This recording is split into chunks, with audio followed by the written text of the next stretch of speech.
There has been a lot that has gone on in the last week. From the time Sophia Jones last joined this program for For Valkyries, it's been night and day in terms of a lot going on. And we actually have some updates and update when it comes to the Golden State Warriors. Huge surprise. You can guess what the player is involved in this story. Yeah, I'm yawning too, but we're information disseminators. We got to cover it. Sophia Jones, are you ready to go? Yep. Let's do this. It's Golden Days. They always find something to nitpick, and that's because there's expectations for us to win. Leave me alone this summer. Let's go. In a minute, I'ma need a sentimental man or woman to pump me up.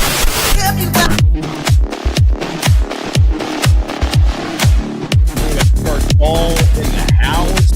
Armando, Laura, the protesters, Steven. We got love here, baby. Let's do this. James A in the house. All right, we are up and rolling here on Golden Days V for Valkyries edition. You can follow Sophia Jones on Twitter at SophiaJones_2. You can follow me, Cyrus Saatsaz, on Threads and Instagram at DogWild. Over on Twitter, I'm at Surf Journalist. The program on both platforms at Golden Days Pod. Sophia Jones, great to see you. How are you doing?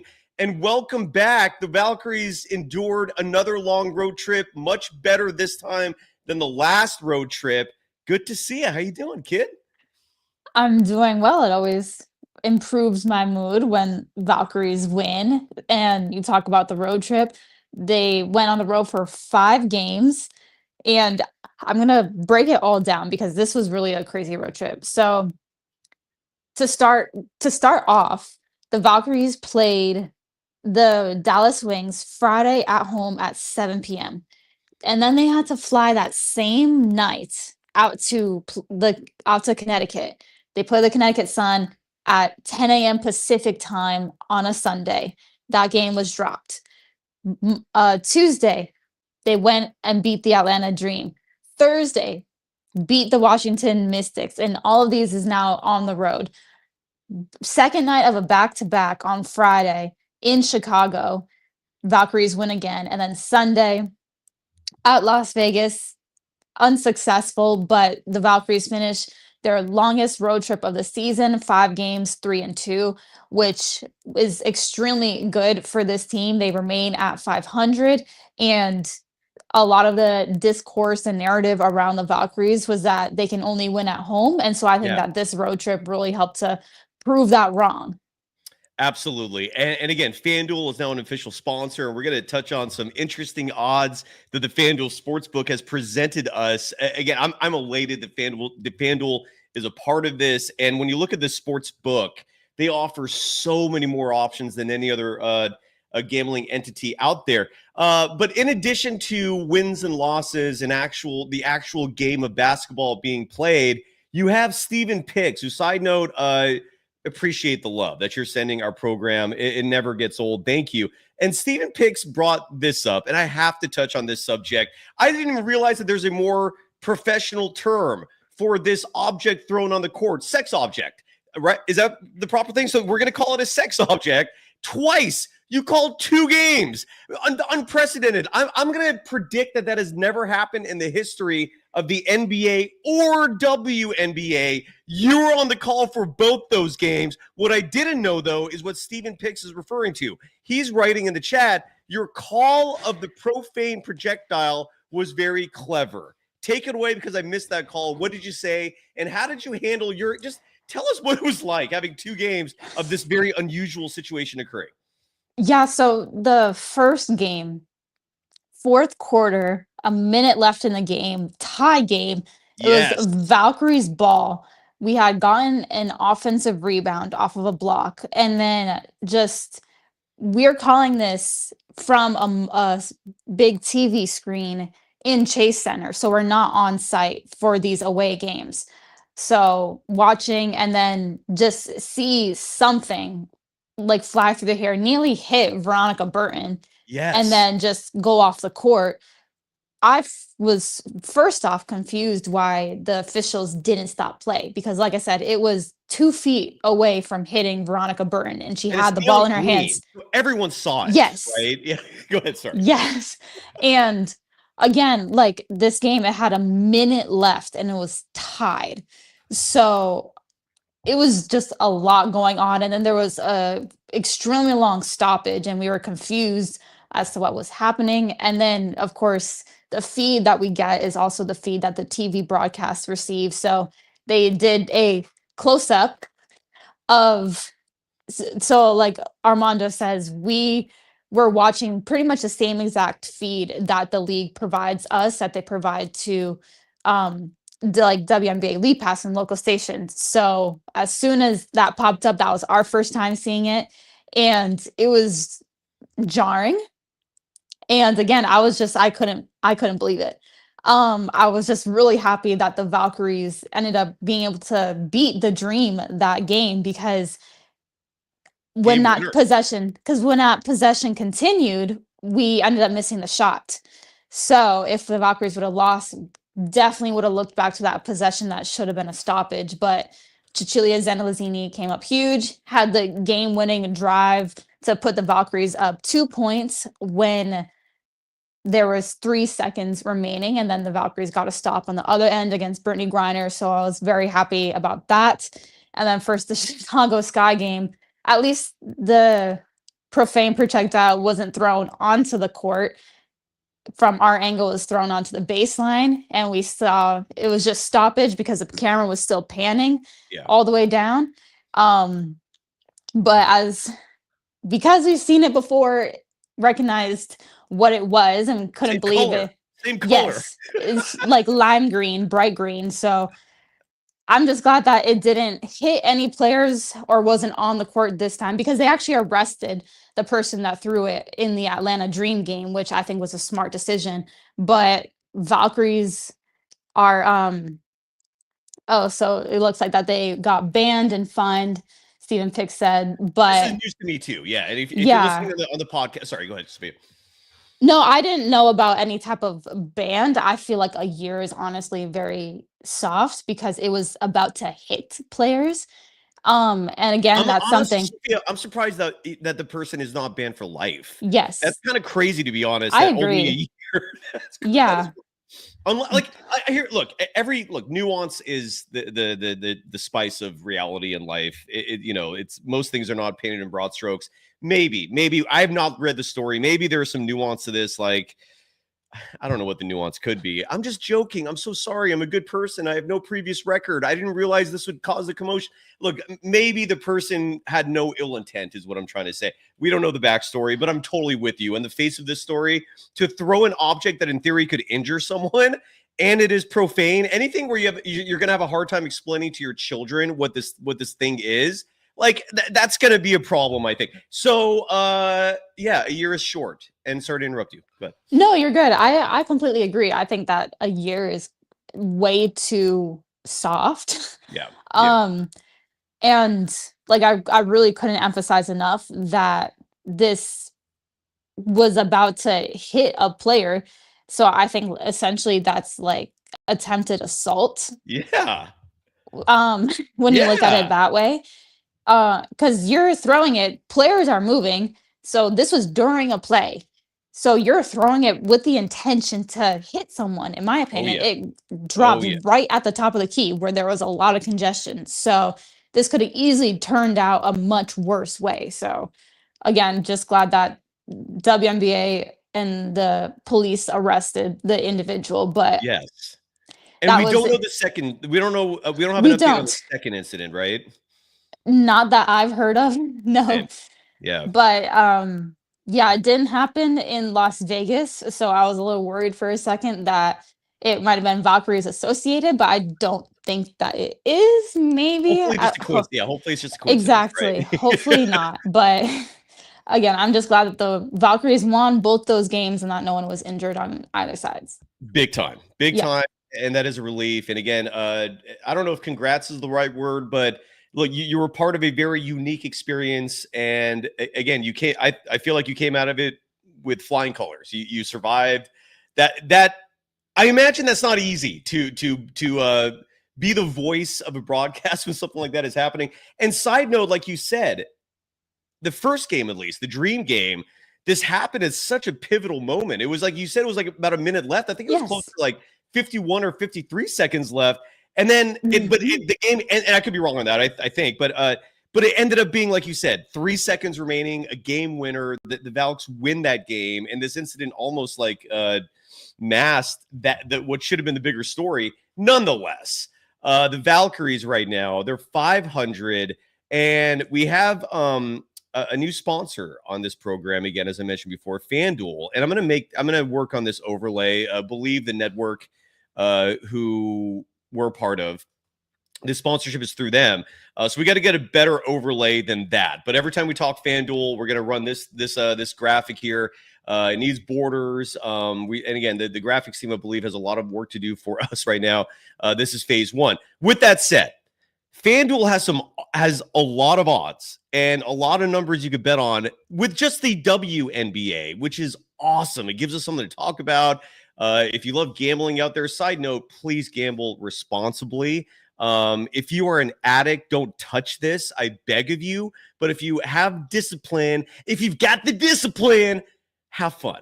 Gamble responsibly. And you could bet on some really fun things. I want to start first and foremost with just the upcoming action for the Golden State Valkyries. They next play tomorrow, if I'm not mistaken, and they're hosting. They're back home. They're taking on the Las Vegas Aces, a team that I feel like, correct me if I'm wrong on any of this, a team that's underwhelming, underachieving, underperforming. I feel like we're getting a lot of dirty looks from head coach Becky Hammon. And when I say dirty looks, I mean just looks of discontent, looks of frustration, anger, because her team, again, is not living up to her expectations, I think. And the Aces are in town tomorrow, but the Valkyries are 6.5 point underdogs. Sophia, the money line for that is plus 210. If I'm betting on this game, I'm rolling with the money line, because if you're going to bet on the Valkyries, you might as well bet on them to win at home. And the OU is 159.5. I have no clue which way to go on the OU. I'm not well versed enough on WNBA games to give an opinion on that. With that said, your thoughts on the spread. Valkyries underdog, 6.5 points tomorrow night at Chase Center, hosting the Vegas Aces.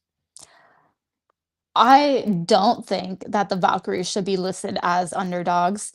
For the very first matchup that these two teams played at Chase Center, the Valkyries won 95-68. So there was a blowout there. And then the next two times were in Las Vegas. The first time in Las Vegas, 2-point loss. And then in this last one, not too much that you can ask for from a team when it's the last game of a 5-game road trip. That's extremely hard to ask of a team, especially when we only had 9 available players. And one of those 9 available players joined the squad on Friday in Chicago, Kyla Charles. She's on a 7-day contract right now. So Valkyries are missing a lot of key pieces. Obviously, Kayla Thornton's out for the season. Mo Billings is going to be reevaluated in 3 weeks because of an ankle injury, so we won't see her for that long. Cecilia Zandalazzini, after the Atlanta game, she was dealing with a foot injury. Can you pronounce that name again? You say that so fast and so perfect, but I have no clue how you just did that. Okay, what's the name again? Cecilia Zandalazzini. Zandalazzini, bravo. Yeah, it's actually one of my favorite names to pronounce. The moment I said it, I get it. Zandalazzini. It actually rolls off the tongue very nicely. Okay. But you know what? For broadcast purposes now, I guess nickname, we call her Chechi. So Chechi, yeah, she's been out. Tiffany Hayes, she has been out. So those 2 players were questionable going into the game on Sunday against the Aces, then turned to out. So I'm hoping that their injuries have healed and recovered. But I could see where the FanDuel Sportsbook maybe has the Valkyries as underdogs, because especially those 2 players that I mentioned last, they could potentially be making a comeback. But Valkyries, there's a different type of magic that occurs at Chase Center that the Valkyries really thrive off of, that I could really see the Valkyries winning that game, and how they also say it's hard to beat a team 3 times in a row.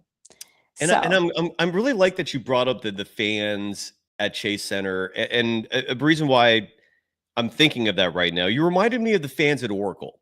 And I get that vibe with Chase Center and the Valkyries. I wish the same vibe was there for the Warriors. I'm not saying it's bad, but it's not the same as it was at Oracle. But for the Valkyries, those fans are loud, they're passionate. What's the scene been like at Thrive City during home games? We previewed that a little bit in terms of it being a potential awesome hang this summer. The weather is beautiful. You get to watch a Valkyries game outside in this 1,000-foot screen. I have no idea if that number is even close to accurate, but you get the point. It's a massive jumbo screen. Is that vibe popping?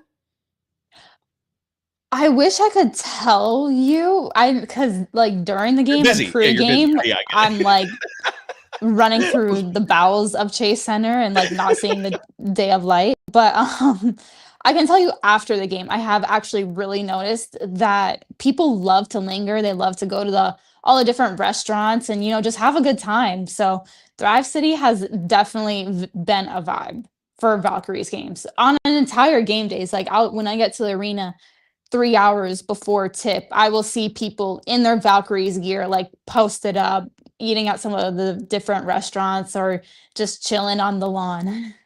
And bravo to the Valks marketing team. The color, the logo, everything about it, the name. Side note, Janelle Moore, who's been on the show before, came up with the name Valkyries well before anyone else. So I will, if she's patting herself on the back because of that, you should. Your flowers are deserved. Just everything about the Valkyries is phenomenal. Congratulations. And I hope Joe Lacob, look, not that I hope, congrats to Joe Lacob for this, but I also hope that he's still focused on the Warriors as well, because that side of the basketball equation, I feel like it's night and day. I feel like the Valkyries right now, everything's going smoothly, which is a weird thing to say given they have injuries and all that, but it's an expansion team, right? It's year one, and yet I'm sitting here in year one of your franchise saying, give the coach the award for Coach of the Year, Natalie Nicase. Those odds, by the way, are not on FanDuel. I really wish they were. I feel like she should win Coach of the Year right now. She is doing a phenomenal job. Bravo. The Valkyries nailed it. Is there anything in year one? I know, look, you're an employee, so maybe this is a hard question to ask, but I'll ask anyways. Is there anything you change? Is there anything you feel like should be improved on just the whole Valkyries identity, their brand? It's incredible. I really couldn't say anything. The only thing I could say is maybe to the league, if they can stop scheduling at such long road trips, maybe. Yeah. The team for the Valkyries, they only played 2 home games the entire month of July. I will also add. So considering that fact, and for them to be headed into kind of this last stretch before the playoffs at 500 is very positive. But I'm with you. I think Coach Nicase should get Coach of the Year. I know she got it for the month of June. And for the month of July, it was Minnesota Lynx head coach Cheryl Reeve. However, when I look at the Minnesota Lynx and I see that they have 3 All-Stars and then the MVP favorite, it's kind of bona fide, you should be winning and performing the way that you are right now. As opposed to Coach Nicase, who's just really brought out the strengths of her entire team. And I can point back to an example on Friday against the Chicago Sky. Our newest signee, Kyla Charles, she got waived by the Dallas Wings, and we picked her up. And she was made available same day, so that she got to Chicago and played for the team that same day. Not only did she play, but she had closing minutes in crunch time. And that doesn't happen without a coach like Coach Nicase instilling confidence in players and just having that trust in them, because trust goes both ways. And so just for her to be able to bring the most out of her players, I think is tremendous. I wholeheartedly agree with you on that. And we're going to have a lot more to talk about because there are some very fascinating FanDuel lines I want to ask you about that you can bet on right now. We got to give some love to our other sponsor for the day. And again, the weather has been phenomenal lately here, at least in California. It's been a cold summer until now. I know the rest of the country has been baking. Forgive me in advance. I don't mean to mock you folks out there baking away. We've had a nice summer here, though.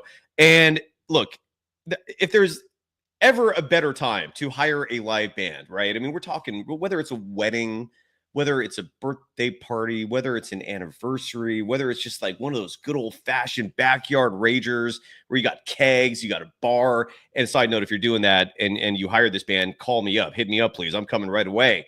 You need live music. You need a band to bring some spice, to make people dance and feel the mojo and the vibes of an incredible event that can only be called incredible if you have live music there. And that's what Decades brings for you. They're a cover band. They're playing everything from the 50s to today. Where's their graphic? Forgive me for not highlighting that yet. There we go. And again, they're called Decades. Go to decadesofficial.com if you want to learn more about them. If you want to reach out to them, maybe book them. You can also email Kyle@atomicmusicgroup.com. Again, Kyle@atomicmusicgroup.com. If you want to book an awesome band that covers, again, all ranges of music. Their side note, Eddie DeBartolo, the former owner of the San Francisco 49ers, that man has taste. That man knows what success literally represents, riverboat gambling aside. And he hired this band for his private event in Montana. Don't you want to be like Eddie? I do. Hire Decades for your event. Again, decadesofficial.com. You can follow them on Facebook and Instagram @decadesofficial. They play all the red zone rallies, literally 8+ times a year. They're next door to Levi Stadium at Great America, pumping live, incredible music in for those red zone rallies, and they can be at your event. Reach out and thank us later. Going back to the FanDuel Sportsbook here, and then we're going to talk Warriors. There's a lot to talk about there as well. Well, not a lot, but there is some new information that which is the same old story, just something new. But I want to touch back on the Valkyries and more specifically FanDuel again, because let me get that set up and I got to make this adjustment because there's some cool things to bet on. And besides betting on the action tomorrow, and again, the Valkyries are plus 210 for the money line. What that means is if you bet on the Valkyries to win outright and you put down $100, you'll get back $210. So when there's a money line in your favor and you feel good about that team, bet on them. But besides that, look at me, I'm experiencing puberty again. That's how excited I'm getting from this. You could also bet on win totals. And this is where I want to ask you, Sophia Jones, color analyst for the Golden State Valkyries. You legally, or at least professionally, cannot bet on this action because you're an employee of the WNBA. But if hypothetically you were allowed to bet on the Golden State Valkyries and in their win-loss total for the year 2025, FanDuel has that number set at 20.5, meaning what they're telling you is do you think the Valkyries, what's the record right now? 14-14, is that correct? 14-14, yes. Will the Valkyries win 7 more games this season? Yes or no? Because the over-under right now is 20.5. If you bet over that, it's minus 140. If you bet under that, it's plus 112. So meaning you're going to win more money betting the under. The bookies think the over is the more likely outcome. That's what those numbers represent. Are the Valkyries going to win 7 more? Will they finish the season with 21 wins or more, or 20 wins or less? Your thoughts? I think that the Valkyries will win at least 7 more games for the rest of the season. So in the month of August, they have 11 more games. September is 5 more games. So 16 more games. And even if you just kind of follow the pattern of this team hovering right around 500, 16 divided by 2 is 8. So I think that the Valkyries can, if they continue this trend of finishing right around 500, then they'll get those 7 wins. And I 100% think that they can. It's definitely gonna depend on having healthy bodies, but just the fact that this team is home now and the schedule just gets a little bit lighter with the lack of intense road trips is definitely positive.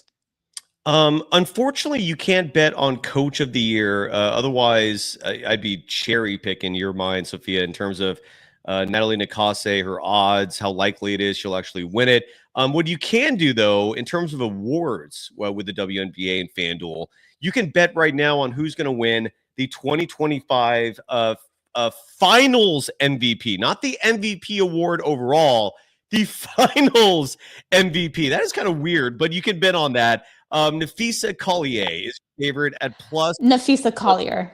Nafisa Collier, I apologize. Yeah. Please forgive me for that. Nafisa Collier is your favorite at plus 185. Brianna Stewart plus 160. Sabrina Ionescu plus 700. Did she win it? Did she win it last time? I can't remember if it was She her. did not. It was Jonquel Jones.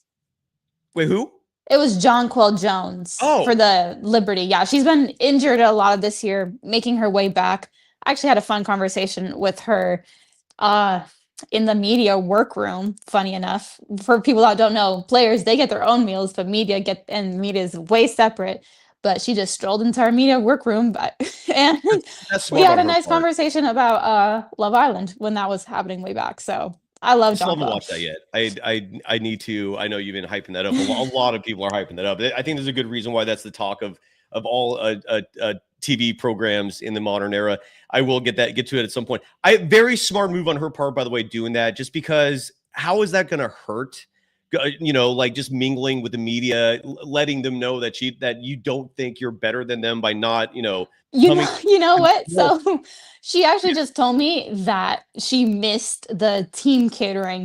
So that's why she came to the media workroom. Well, still. Exactly. No, she was extremely warm and inviting person. She actually initiated the conversation. So that's my Bahamian sister.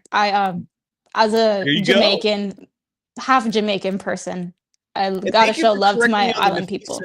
And thank you for correcting me on the Nafisa Collier. I mispronounce her name all the time. That's my bad. I apologize.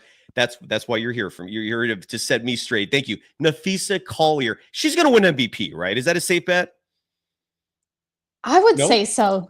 Okay. Honestly, it was just announced about half an hour ago that she's gonna be out with at least 2 weeks with a right ankle sprain.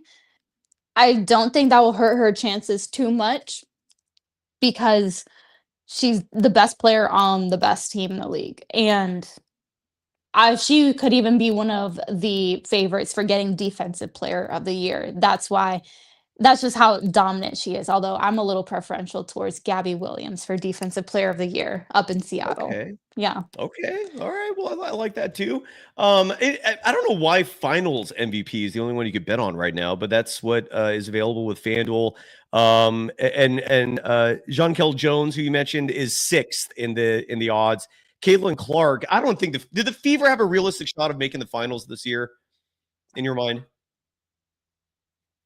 That's so hard to answer. The Fever are an extremely hot and cold team, and Caitlin Clark, she's been out the majority of the year actually because of injuries. And so when the Fever are good, they're beating teams like the Phoenix Mercury, the Minnesota Lynx, and the New York Liberty. But when they're bad, they're like really bad. So it's so hard to tell with that team because they're just inconsistent right now. And with Caitlin Clark being out, they've won 5 games in a row, so they're on a really good streak without her. Kelsey Mitchell, Leah Boston have been doing a really great job. It's just, like I said, really hard to tell when you enter her back into the equation. And I bring that up because, and again, this is just goes to show her star power. Most individuals who actually follow the WNBA would likely say the odds of the Fever making the finals is slim, not impossible, but slim. And again, correct me if I'm wrong on me making that generalized comment. But despite that, Caitlin Clark is 5th among all individuals listed as favorites to win the WNBA Finals MVP this year. Caitlin Clark is 5th. It just goes to show how popular she is, because that's how the lines are set. And one last one I want to ask you about that you could bet on with FanDuel is the WNBA championship betting odds. You can bet on who you think is going to win the whole thing. And the New York Liberty are the favorites to repeat, plus 155. The Minnesota Lynx are second at plus 165. Do you think that's what we're going to get in the WNBA finals this year, Sophia? Is it going to be a Liberty Lynx? Is a rematch, right? They played each. Do I have that right? Is it a rematch? Yes, rematch. What are your thoughts on that? I would probably agree with that. With New York, I would just say their injuries are a little concerning.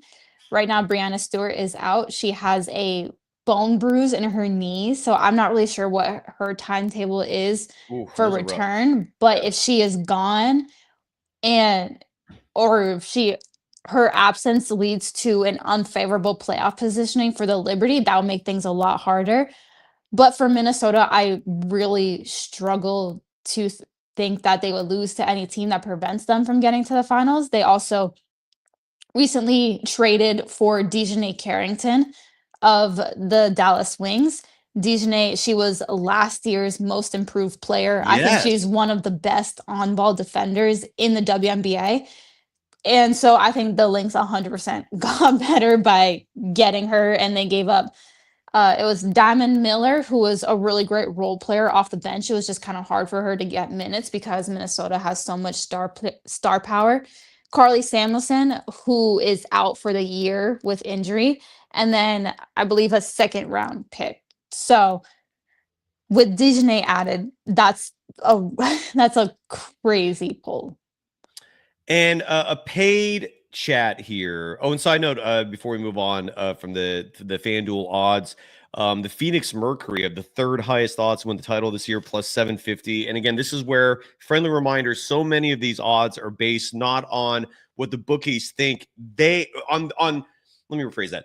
These odds are not set on what the bookies think in terms of the actual play of action. These odds are set based on public sentiment.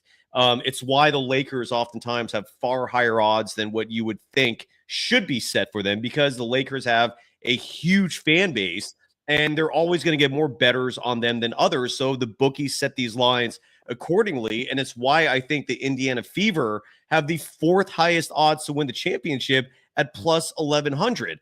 The Golden State Valkyries, side note, are eighth at plus 13,000. The Valkyries, I'll say this, and let me know if you agree or disagree with this sentiment. I feel like the Valkyries are the team that no one wants to play in the playoffs. That chances are you'll beat them if they slide in as a 7 or 8 seed, but it ain't going to be easy. Correct me if I'm wrong on that. That's the sentiment I'm feeling with this Golden State Valkyries team.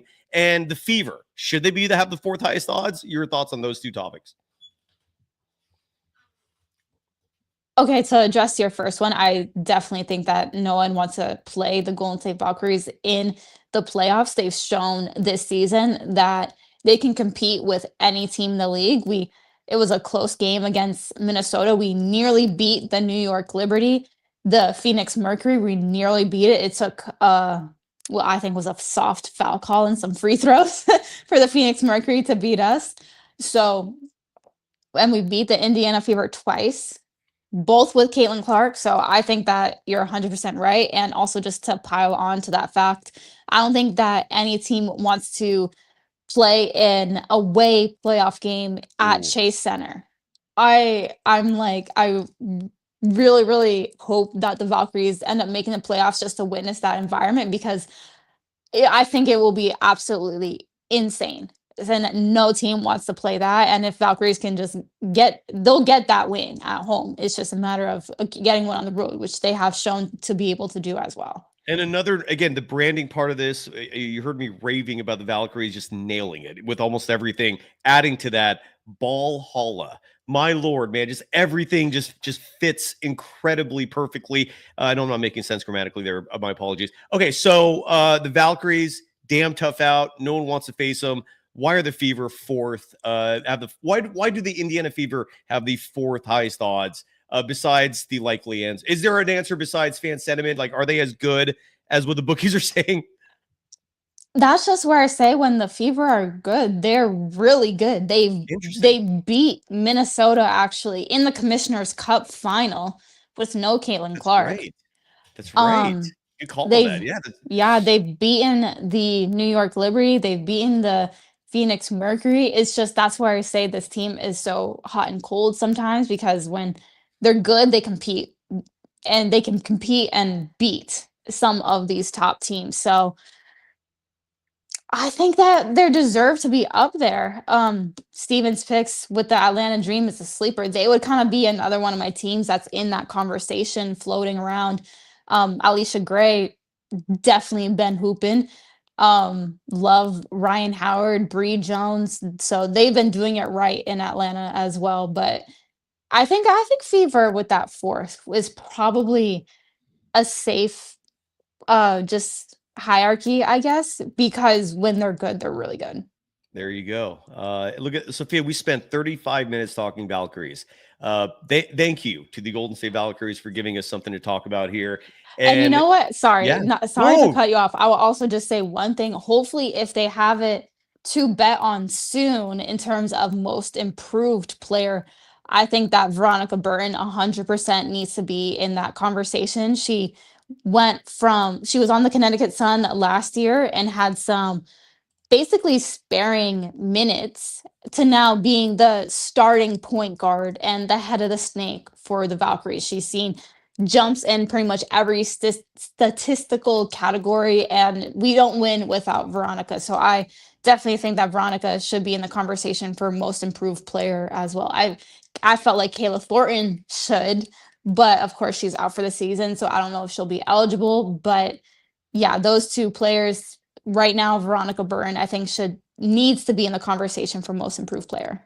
Well, and you brought up Monique Billings, who is out for the year with a knee injury. So Kayla Thornton is out for the year. Oh, Kayla Thornton, or for the rest of the season. Mon Billings is out for 3 weeks.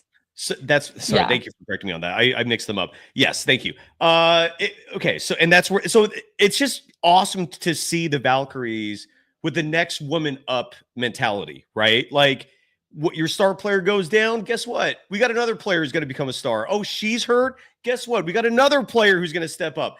Just people are stepping up. Impressive. Armando Lara in the chat, by the way, real quick before we move on from the Valkyries, dropping $5. Thank you, sir. The professor will join me again soon, I'm sure, if he's interested, of course. Writing, and he's directing this at you, Sophia, asking, what are the challenges with play-by-play announcing? And I know you're technically the color analyst, but you're right next to the play-by-play announcer. Your roles sometimes can be muddled. Sometimes you might become a play-by-play announcer, case for example. But anyways, he's asking you, is it hard?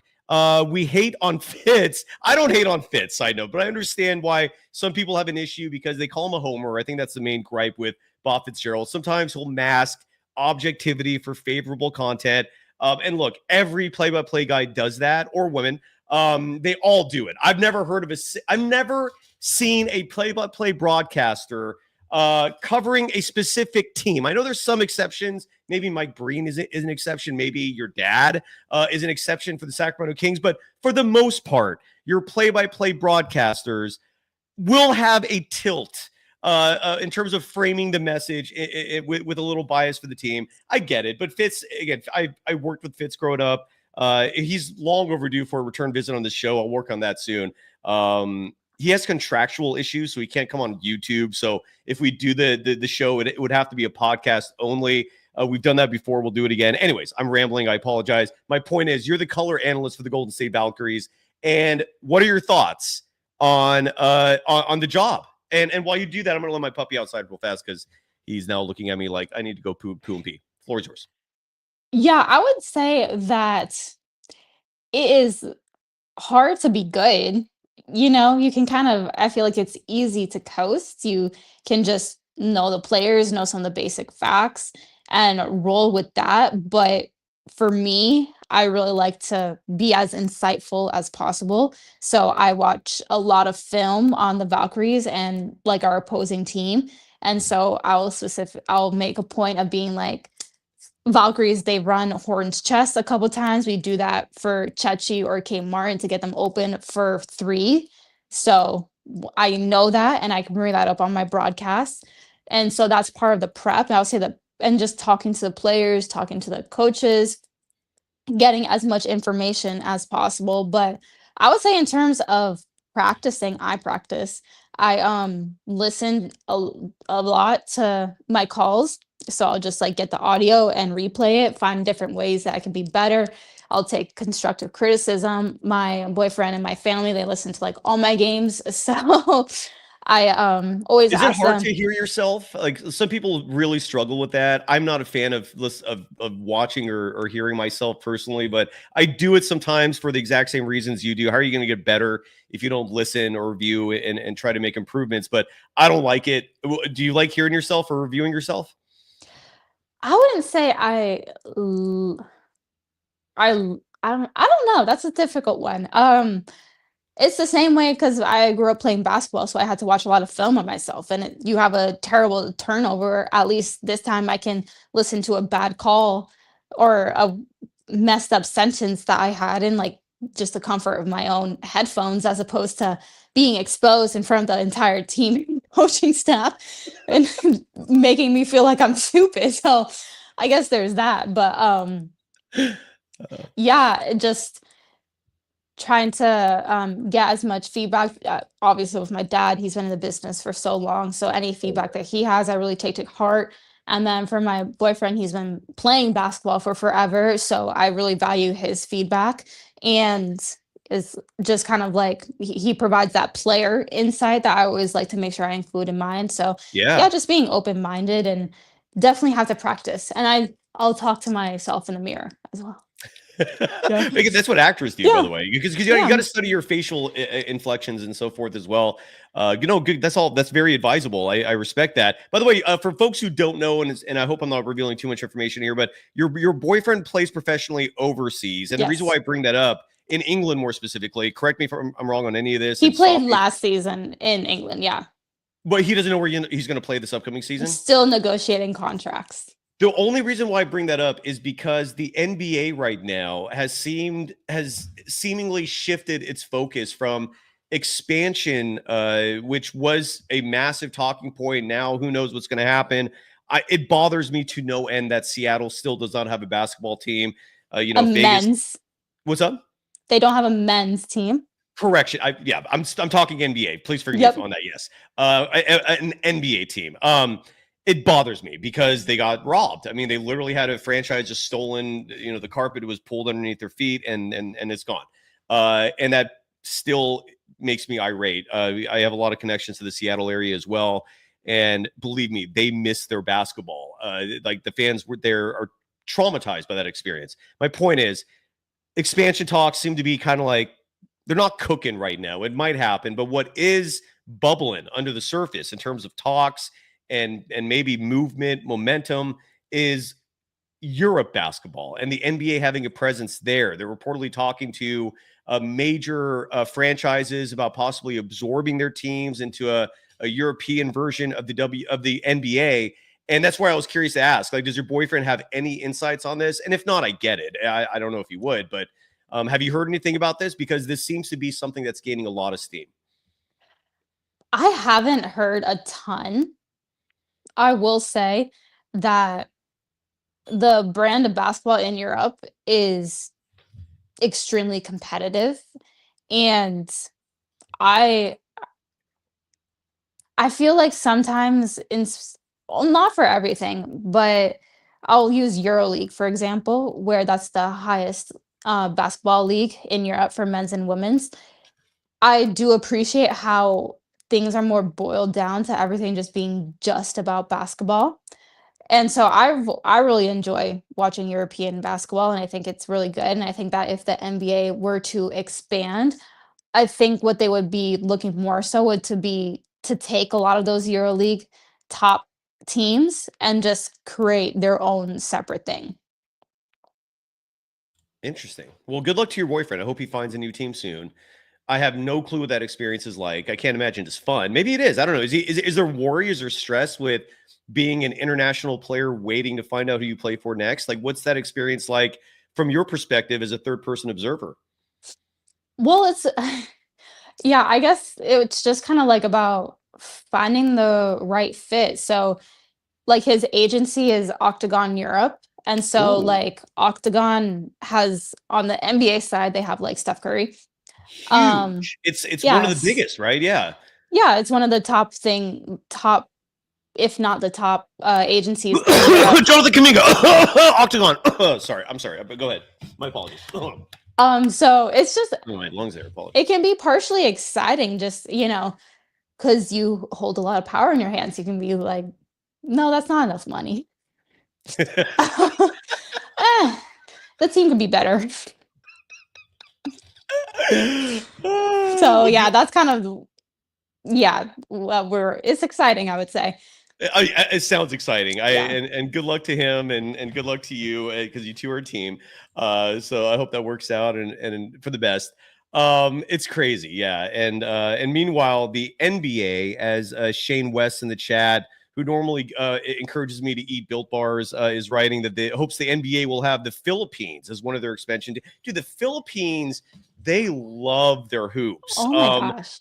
For whatever reason, I feel like every other Philippines basketball clip that ends up coming into my feed or sent to me is brawls, and they have some magnificent basketball brawls out there, but they love their hoops. So I get it. Yes, I could. There's so up on San Jose State when I played there, we would have a practice squad, and it was so funny because sometimes our practice squad, we had like rotating, like just kind of whoever was available who didn't have class that day. But our practice squad, like certain days would just be like a squad of just straight across like 5'8" Filipinos that can just spin, like picking up full court and shooters. So I loved our practice squad, but and I had a couple Filipino teammates as well. So It's a big scene. I would love for the Philippines to get some more expansion for basketball. When I lived in 100%. this, when I lived in the city, I used to play my pickup ball at the Chinatown Rec Center. I know this sounds crazy to a lot of people, but there were some hardcore games there. And I feel like, yeah, like the international contingent was very strong, and it opened a lot of doors for me in terms of making connections with people from other countries and whatnot. And that was my first like firsthand eye-opening experience of, wow, like the Philippines, the nation, like they are junkies when it comes to hoops. And respect to the Philippines. I think we have a decent contingent of fans joining us from there, or at least, who have that heritage and whatnot. The Bay Area is strong with the Philippine culture as well. So the Bay Area's diversity is strong. It's beautiful. Sorry to be redundant with the word strong there. All right. Golden State Warriors. Tim Kawakami wrote a column for the San Francisco Standard, a relatively new publication here in the San Francisco Bay Area. They're trying to compete with the San Francisco Chronicle. They recruited Kawakami. Danny Emmerman was on the show recently. He works for them as well. And what Kawakami reported in his column is that, and again, side note, a lot of hearts in our chat from the Filipino fans. Love goes right back to you. Thank you for your love and support as well. But the Warriors right now, Jonathan Kuminga, the only name that is brought up repeatedly when it comes to the Golden State Warriors. And what Kawakami is reporting is that Joe Lacob, and I don't know if this makes him a sadist. I don't know what's going on here, but Joe Lacob does not want to let go of Jonathan Kuminga. He loves Kaminga. And look, I respect Joe, and I love Joe for having the basketball acumen to understand that this kid can play, and that letting him go would be foolish, at least if you let him go and not get something similar back in return. But so he's all in. He's basically, according to Kawakami, Joe Lacob is not going to let Kaminga go. And so all these sign and trade ideas, all of Kaminga's wishes to leave and start somewhere else anew, his gripes with Steve Kerr, doesn't matter to Joe Lacob. Lacob knows he has all the leverage here in terms of Kaminga's immediate future. And so Kaminga's left with the choice, apparently, of either signing the qualifying offer, which would be good for $7.9 million, and then he would be an unrestricted free agent after this season. So you're taking a huge gamble here if that's the path you go down. Now, the upside to that path is, A, you have Kaminga locked down. He's on your team. I don't know if he's going to be happy or disgruntled. I don't know why they're not factoring that part of it into the equation, because the human element is very real. And I don't know how happy or upset Kaminga would be by a scenario where he's getting underpaid by his standards, and his standards does matter. Like, you can't just ignore his feelings and all this. So I don't know if that's the right move. Like I feel like best case scenario, if the qualifying offer path is what they go down, is you realize as the season progresses that Kaminga has more value than probably anyone else on the team long-term. And by the year's end, Lacob's going, here's a max contract. We're sorry. Here's your money. And it would be very hard for Kaminga to get a max offer from another team because of the current CBA and the fact that most teams rarely, if ever, have space. I think the owners in their minds feel like they have a lot of leverage right now.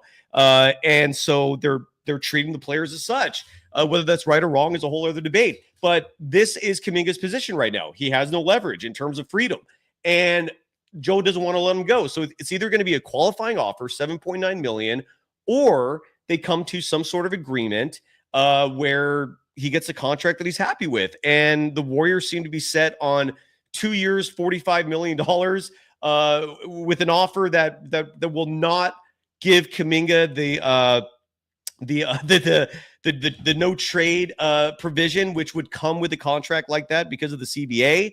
The Warriors want to give him 2 years, 45, but they want to kick that part of it out. And Kaminga's going, what am I here? Am I just a piece of your cog in your machine? There's a lack of humanity in these negotiations is what I'm sensing from ownership. And it doesn't sit well with me. I don't like it, but that's the reality of it. And this is where we're at. Is Kaminga's likely going to stay? He's currently in Africa. He may or may not be happy about it. His future with the Warriors is very uncertain long-term, but short-term, I don't think he's going anywhere. And your thoughts on the madness that is this Warriors offseason, Sophia? Yeah, the longer that this drags out, the less optimistic I get. Optimistic in terms of if we'll actually be able to keep Jonathan Kuminga, and also just with his happiness for this upcoming season. Like you said, if he agrees to that 2-year, $45 million offer, you can take the money, but if he's not going to be effective, and if he is going to be unhappy and it's kind of just like a settle in that sense, then I don't really know if you want that version of Jonathan Kuminga. Exactly. I'm not muted. Okay, good. Exactly. This is just a crazy scenario. And I played a clip yesterday of Mark Spears, very short clip, basically saying that he talked to Al Horford, he talked to GP2, and what he's hearing from those two players is that nothing is happening until this Kaminga thing is resolved. I don't know if that means those players are going to sign with the Warriors. I have no clue. None of us have a clue. I do think it's weird, Sophia, and I said this on last night's show, that the money, the contract offers, the amount of money that's being offered and counter offered, that stuff gets leaked out there. We learn all this stuff. Who the Warriors are going to add as free agents, that's a huge mystery. I don't know why, we don't learn that part of it, but we learn, exactly to the penny what offers are being made. It is weird what's being leaked, and it's why I keep saying repeatedly, the information that's out there is mostly, I know there are exceptions. I'm sure teams leak this stuff as well for their own agenda, but for the most part, what's being leaked typically is by the agents in terms of dollar amounts and so forth, but it's a mess. It's a mess, and we're done. That's it. I don't have nothing else to say about any of this. Do you? No, we almost should have just started with Warriors news and finished with Valkyries. I feel like that's more of a positive I'd rather note. start with the good stuff. Yeah. Oh, true. A lot more positive topics to share. I want to also, speaking of positivity, our boy Chardal at the very beginning of the show, and he was on last night, bringing up the fact that he has a new cat. He has a baby kitten. He named the kitten after San Francisco Giants GM and former catcher Buster Posey. I like that name for a cat, by the way, Buster. What is your animal history? Let's end on that note. Have you had pets growing up, Sophia? I don't know if you have pets now. I imagine you're way too busy for that responsibility, but maybe you do. Correct me if I'm wrong. And what is your upbringing with animals? Are you an animal lover? Share, please. I do. I could say I like animals. I will go to, the zoo. I go on my walks by the water and I love seeing seals. And I'm actually severely allergic to cats, so I'm not a huge fan of cats. Good excuse. That's Yeah. a good excuse. Are there Yeah. hypoallergenic cats? Or is it the Dr. Evil cat with the no fur? Can you handle that? Or is that even too much? I'm not even sure.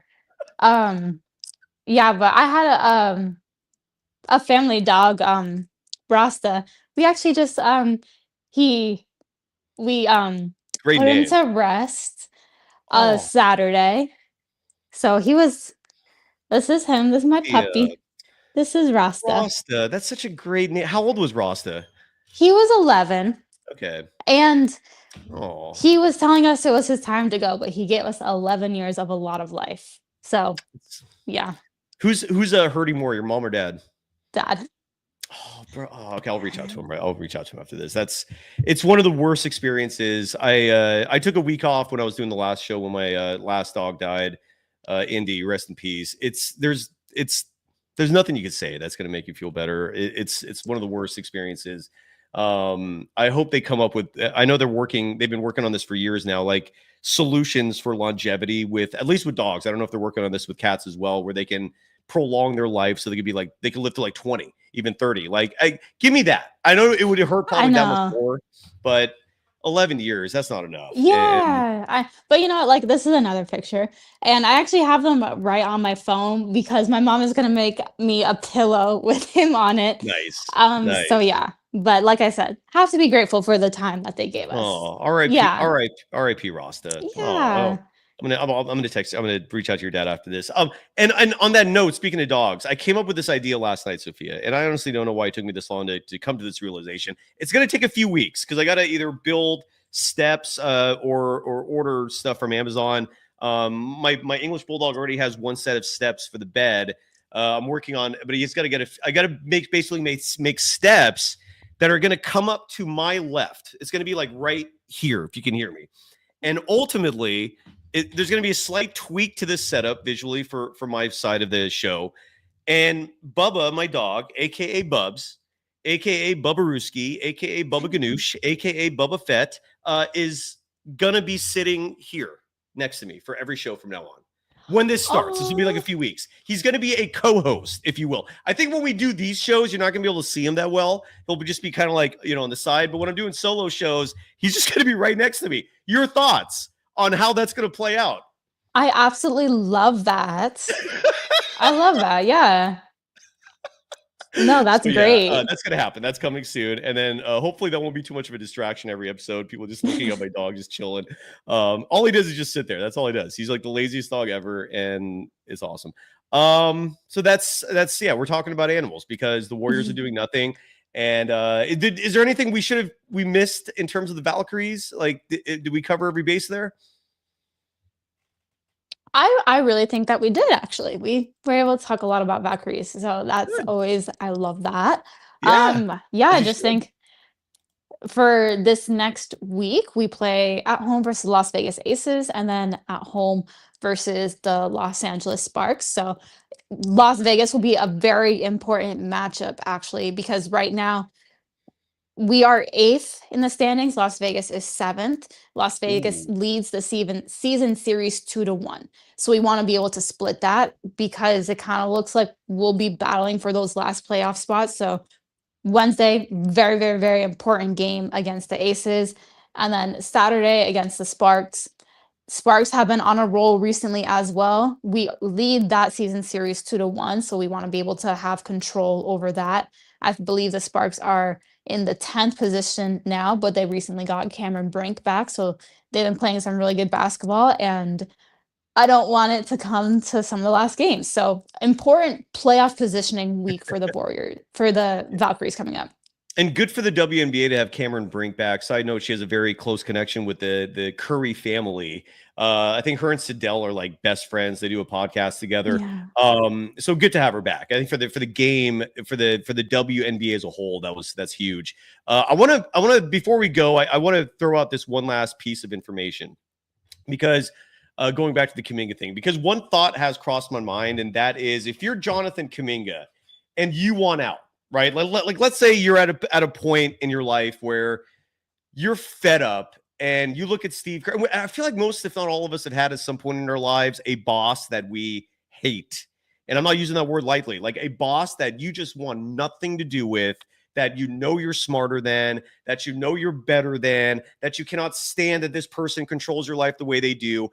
Something tells me most, if not all of you watching or listening, have been in that scenario before. And I'm not saying Jonathan Kuminga is at that point with Steve Kerr, but let's say for the sake of argument, he is. Let's say Jonathan Kuminga is at a point where he's going, I'm so over this. I'd rather be on the other side of the world, not earning a penny, than playing for this individual. I don't like him. So I got curious, and I was thinking to myself, like what is Kaminga's leverage here, right? Like, let's say he decides to hold out. Like, so if Kaminga does hold out, all right, because this is like the third option that no one's talking about that he could do in theory. He could just decide, I'm done. I don't want to play anymore. And which would hurt everybody. If he holds out and becomes a holdout and doesn't play at all, the Warriors would hold his rights every year moving forward. He would be an eternal restricted free agent, which is why he does have to show up at some point.